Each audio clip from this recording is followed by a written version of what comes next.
3 over 2. So the ratio of y to x is going to be 3 to 2, guys. Third one, be careful. So because it says y is 1.5 times x, you write y over x as a fraction. Convert the mixed number to improper, so it's 3 over 2. So 3 to 2. Number 4. Work out 40 as a percentage of 10. So 40 is a percentage of 10. You put the 40 over 10 as a fraction. And if you're working on percentage, you just times by 100. Of course, the zeros at the top and the bottom cancels out. So you're doing 4 times 100, which is just 400%. Excellent, guys. 400%. 40 over 10 times 100. Okay, fourth one. Thank you. Number 5, types of sequences. So we'll start with the first one here. What type of sequence is that one? Is it arithmetic, geometric? Is it triangular numbers, cube numbers, or square numbers?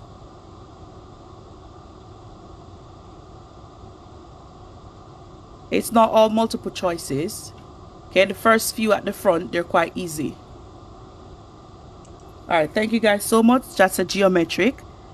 And we know it's a geometric because the numbers are being multiplied by 2. So once you multiply or divide by the same amount, then that's going to be a geometric progression or geometric sequence. How about the second one here? 1, 2, 3, 4, 5, 6.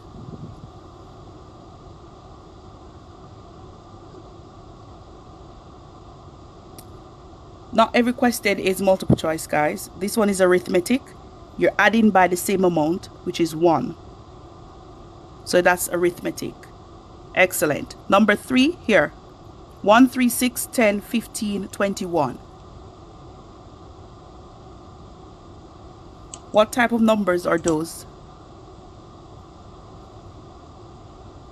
Good, they're triangular. So your first triangular number is 1.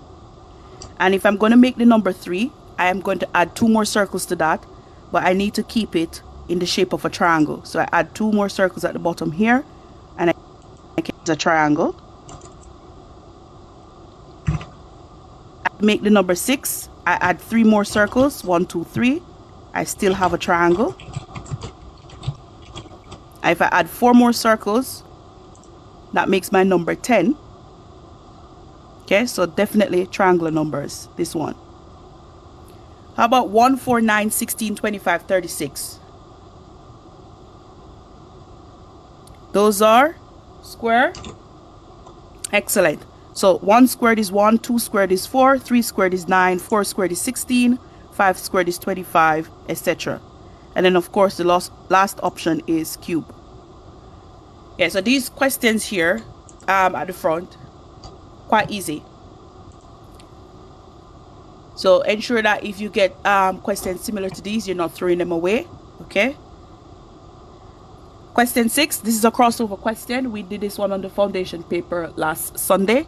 So the table shows information about population of a city.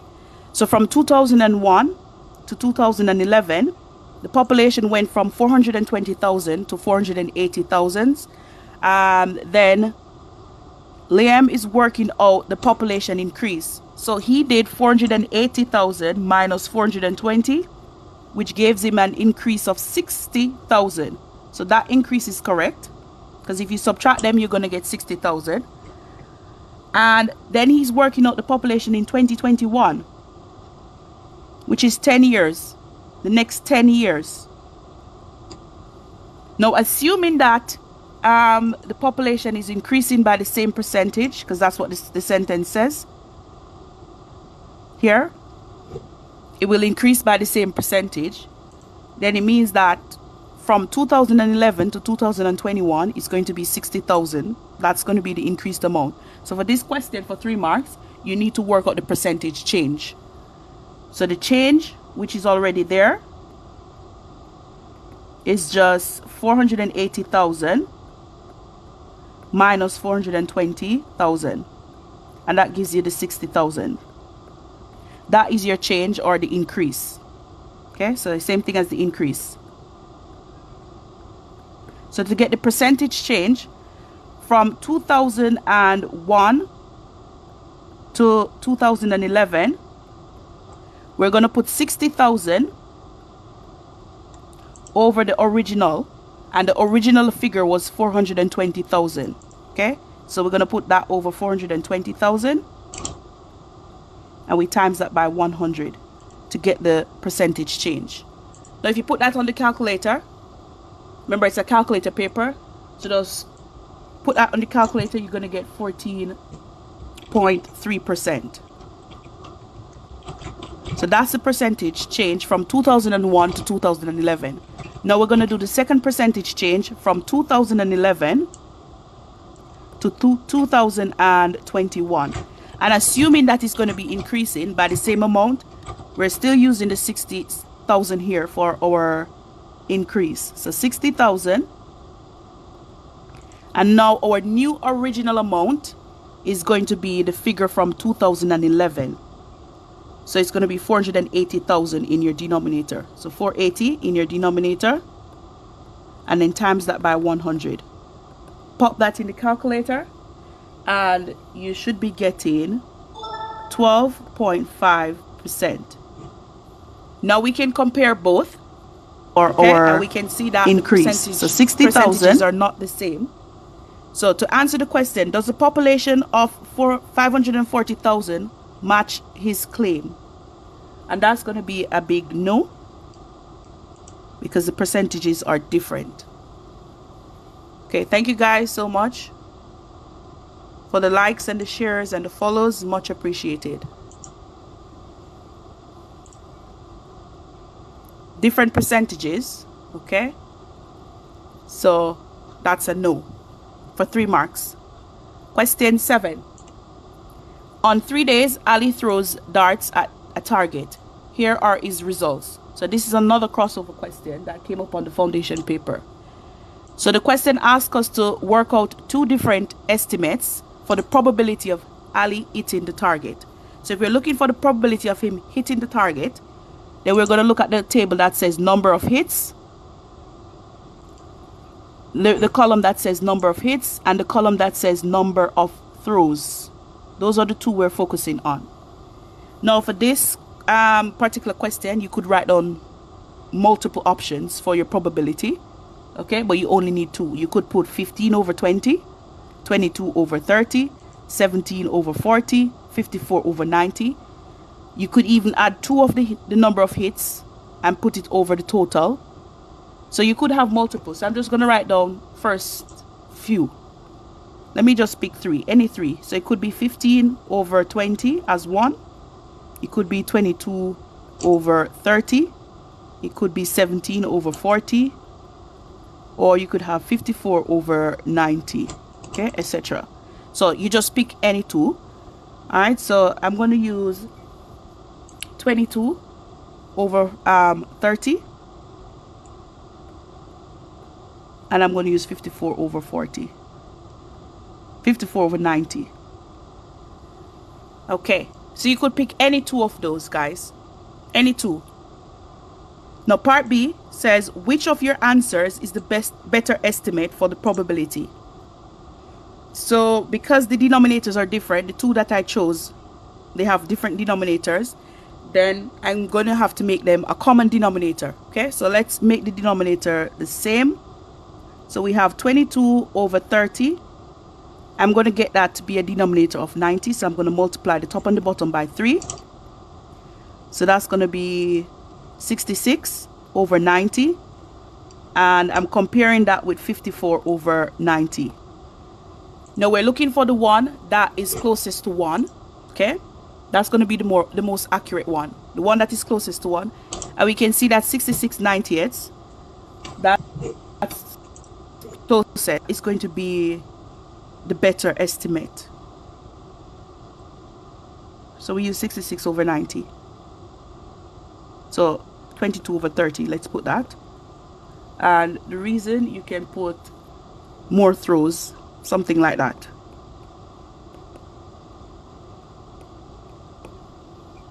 Okay. No, I'm not in school tomorrow, guys. We only had maths intervention. Monday, Tuesday, Wednesday.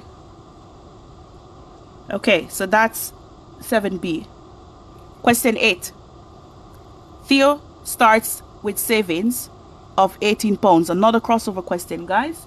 So if you were on the live on Wednesday, you would have seen this question before. So we're going to do it in two sections. So we're going to do Theo, and I'm going to do James, and I'm going to use repeated addition for this question. So for the first, or week 0, because that's what they're starting with, Theo started with £18 and James started with none. Now every week Theo is going to save £4.50. So you just keep adding on £4.50 continuously. And then for James, he saves £4 each week. So you keep adding 4 each week. So let's write down for James. So 4 multiple 4. So 4, 8, 12, 16, 20, 24, 28, 32. Let's stop here. If we need to fill in others, we do that afterwards. So for Theo, I'm going to add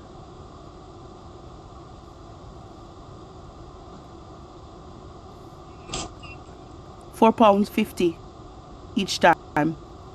James, we added £4 each time. So adding £4.50, I'm now at £22.50, 22.5. Then we add another £4.50, 27. Keep adding, 31.5, 36, 40.5, 45, and then we have 49.5 here. We can stop. We're going to pick the two numbers, simplify to the ratio 15. Look if you can spot the pair, guys. The one that's going to simplify 15 to 8. Which two numbers are we looking at? 15 is going to simplify to 15 to 8. All right, thank you, Callum. 45 to 24, definitely. Okay, so if I have 45 to 24 and I'm going to simplify that, then it means I'm going to find the HCF, which is going to be 3. So if I divide both of those numbers by 3, it's going to give me 15 and 8. Okay, so if we started at week 0 with £18 and £0, then week 1, 2, 3, 4, 5, week 6. Okay, so your answer is going to be 6 weeks. 6 weeks, guys. Thank you, guys.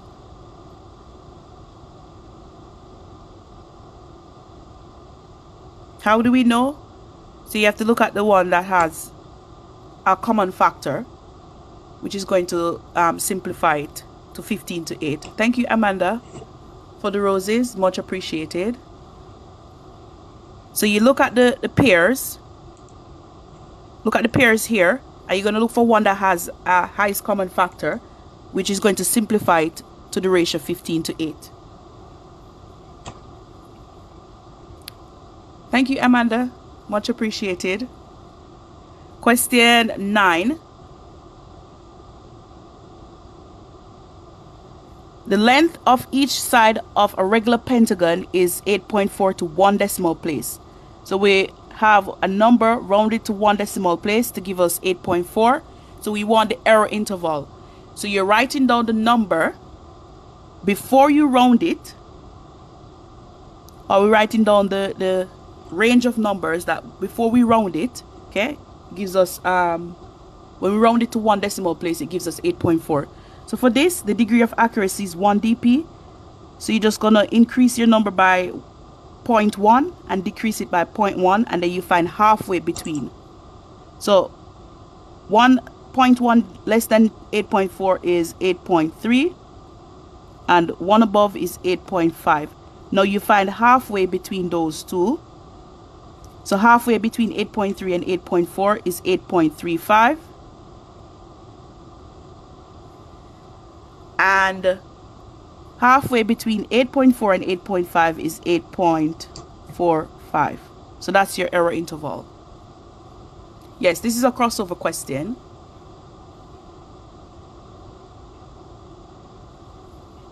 Okay, so part B says to work out the error interval for the parameter. Now to do the error interval for your parameter, you need to look at what is given here. Okay, so we're going to do the lower bound for the parameter.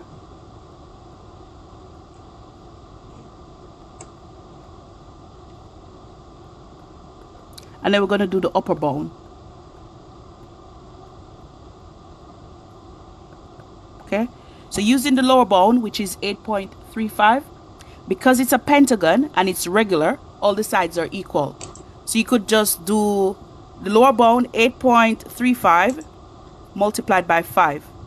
Remember, repeated multiplication is repeated addition. So instead of you using the calculator to do 8.35 plus 8.35, doing that 5 times, just multiply it by 5, and that will give you 41.75.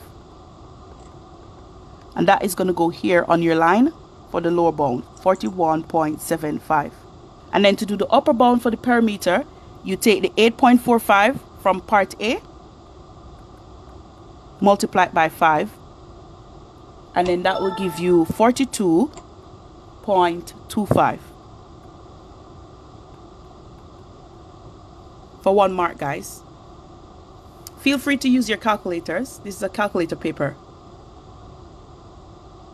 Okay, thank you guys so much for the likes and the shares. Question 10. Volume of a sphere is 4/3 pi r cubed. Why do we times it? Because it's a pentagon and it's regular, so all the sides are equal, and there are 5 of them, so if each side is 8.35, so you just multiply it by 5 because they're equal. Okay, question 10. So we're going to work out the volume of this hemisphere. So the volume of the hemisphere is going to be the volume of the sphere divided by 2, because this is half of the sphere. Okay, so we're going to do 4/3 pi r cubed, and then all of that we divide it by 2 to get the volume. Let's substitute. So that's 4/3 times pi. The radius is 30, so that's 30 squared.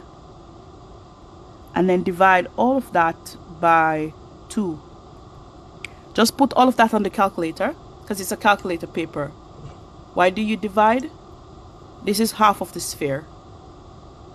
Oh, cubed, sorry. Not square, guys, cubed here.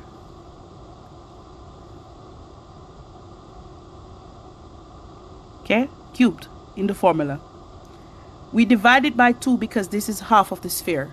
Okay, so put all of that on the calculator now, guys, and you should be getting 56,548.67 centimeters cubed. Okay, be sure to use your brackets, just as how I write it down here.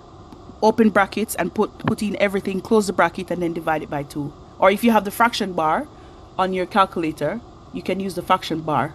Okay, so sand fills the container at a rate of 4,000 centimeters cubed per minute. Does it take less than or quarter of an hour? So we need to find out how many lots of 4,000s are in 56,548. So we're going to do 56,548 divided by 4,000 now to work out the number of minutes. Put that on your calculator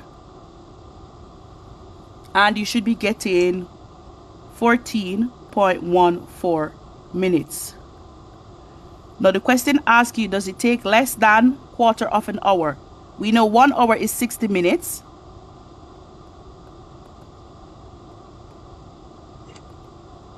And if I do a quarter of 60 minutes, that's the same thing as 15 minutes.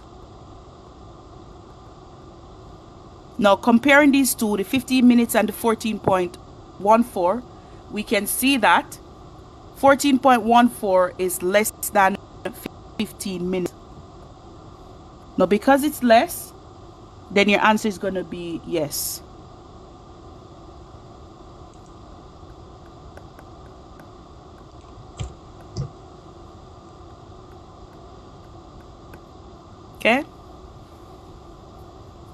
So it's going to be yes, guys. It takes less than quarter of the hour. Okay. Question 11.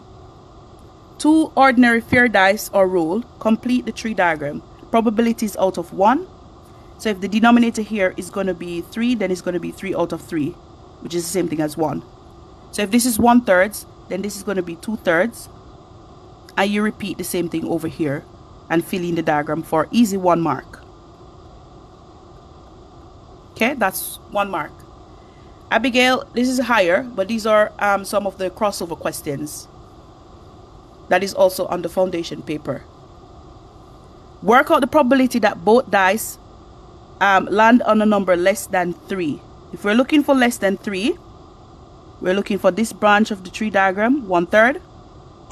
And over here, both has to be less than 3, 1/3 and 1/3. So you're just going to multiply those two.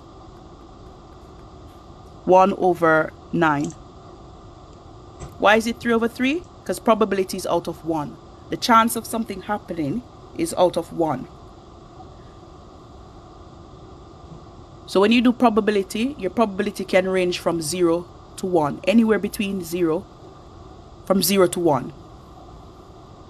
Okay?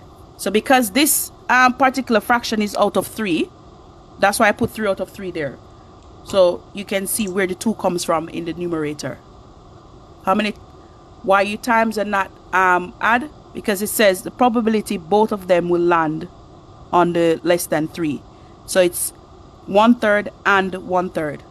So if you roll the two dice, you're looking at you rolling them at the same time. Okay? So it's going to be a third on one dice, third on the next. So it's going to be a third and a third. So you have to multiply.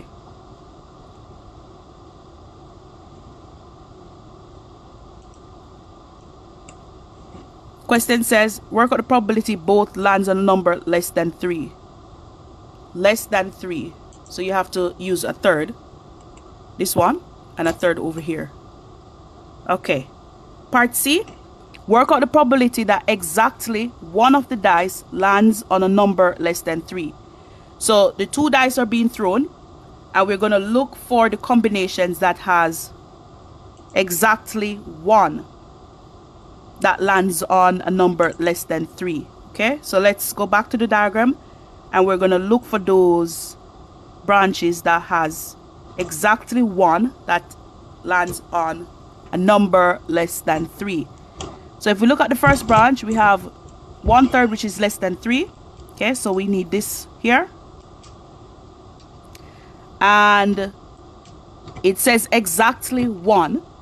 So we can't use less than 3 again. So it has to be 3 or more this time. Okay. So this is 1 that has less than 3. So that's the first one you're going to use. And the second one, less than 3, is here. This one has less than 3.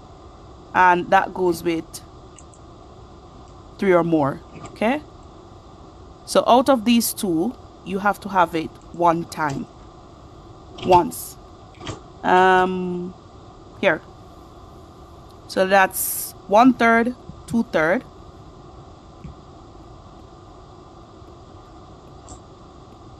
And because we have 2 possible options here, this is where your OR comes in. Okay, and in this case you're going to be adding. So it could be this one or the one at the bottom, 2/3 and 1/3.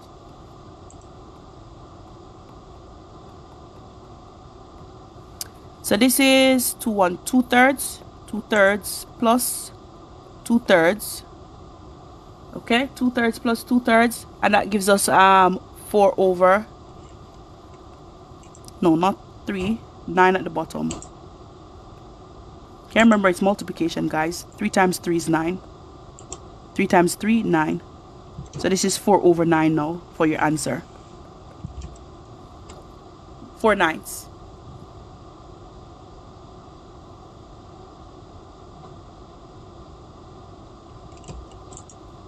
Four nines, guys.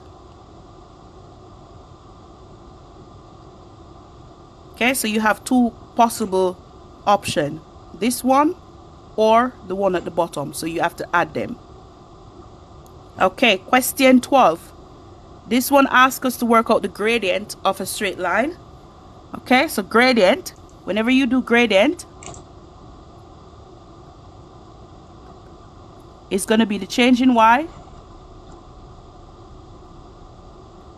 divided by the change in x. So on your line, you're going to pick 2 points and you're going to draw a triangle.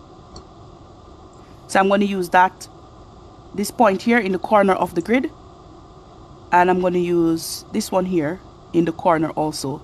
So go ahead, draw the triangle so you can count the change in y